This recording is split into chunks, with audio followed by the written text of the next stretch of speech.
sant ku tedd gi rek. kuy Krépin Diatta.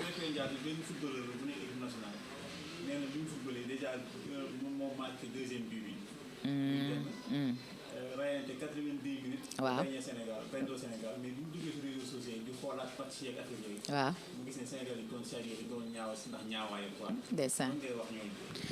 li ma leen di wax mooy ñaaw amul solo li am solo mooy Krépin Diatta na gën a gëm boppam góorgóorlu te xam ne ñi koy wax dafa ñaaw tey bu ñu ubbiwoon seen compte bancaire duñ fa fekk 10 000 francs man j'aime bien góor gu ñaaw ndax góor gu ñaaw da ngay am jàmm.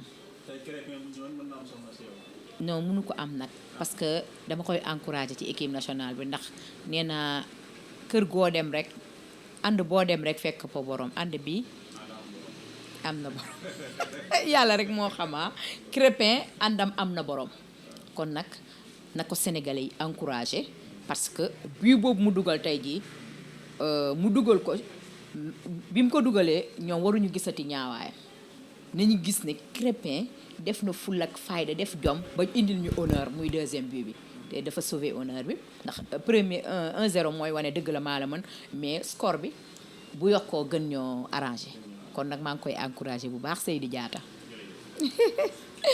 macha allah. ànd bi nag moom wax dëgg yàlla xam nga man moom ginnaaw yàlla ak yonent bi sëñ Falloo may tànnal sëñ Falloo may tànnal sëñ Falloo may tànnal rek.